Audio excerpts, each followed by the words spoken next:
ça a été un lieu d'observation extraordinaire pour voir l'évolution du numérique dans le comportement des téléspectateurs. Et cette évolution, c'est une révolution qui nous interpelle, nous, parce qu'ils sont devenus à leur tour, comme nous, des acteurs de l'information. Et ça vous a surpris. Vous devez rappeler un chiffre terrible dans ce rapport. Pour 74% des Français, les journalistes sont coupés de leur réalité.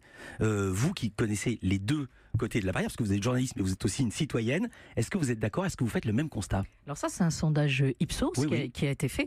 Je crois que ce sentiment qu'ont les téléspectateurs, on peut le comprendre. D'ailleurs, il est beaucoup atténué.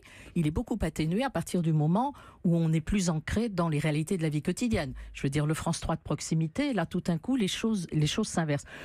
Oui, je pense parce qu'on est beaucoup aujourd'hui, et c'est aussi l'influence des chaînes d'information, dans le commentaire des événements, dans l'entre-soi, c'est vrai. Je veux dire, on est très focalisé sur l'institutionnel, le politique, et je ne vais pas dire qu'on brode, mais voilà, on a des commentaires, on a souvent les mêmes références d'intervenants ou d'experts, ce qui donne ce sentiment de déconnexion, mais en fait, ils se parlent à eux, quoi.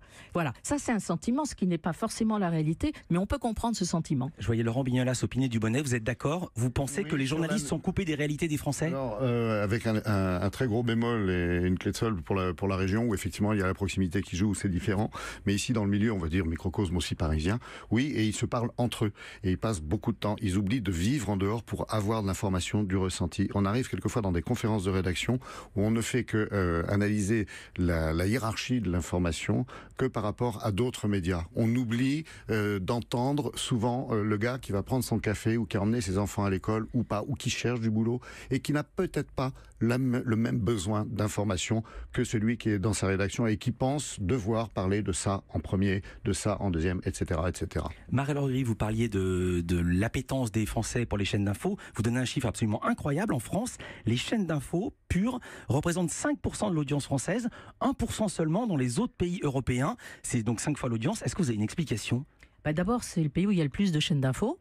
Il y en a beaucoup. Hein. Il y en a beaucoup. Il y en a 4. Et puis parce 4, que, voire 2 autres. Ouais, et parce qu'il y a des sondages qui le montrent, hein, puisque plus de 90% des Français s'informent tous les jours et plus de 60% s'informent plusieurs fois par jour. Je crois qu'il y a un intérêt, une appétence pour l'information. Mais pas spécialement pour les chaînes d'infos. Les chaînes d'infos sont ce véhicule d'information renforcé. Alors, ils ne les regardent pas toute la journée, mais pendant les événements dramatiques comme les événements, les attentats, ça a été multiplié par 5. Laurent Bignolas, vous avez été à la tête de la matinale de France Info, c'est sur le canal 27 de la TNT. Quel enseignement en avez-vous tiré et qu'avez-vous découvert que vous ne soupçonniez pas justement ? Justement, quand on est client d'une chaîne info, je crois que le téléspectateur vient chercher une information, donc il reste pas plus d'un quart d'heure, 20 minutes, et qu'effectivement, il trouve un certain confort à être sur des chaînes qui ne sont pas de service public, donc les autres, parce qu'il y a le phénomène de répétition, etc. Ce qu'il y a de nouveau aujourd'hui, c'est ce que propose, France Info dans l'écriture, parce qu'il y a des fameux modules, etc. Oui, il y a un journal régulier, mais pas que. On change les lignes, on change les mots, on change l'information, on la modifie.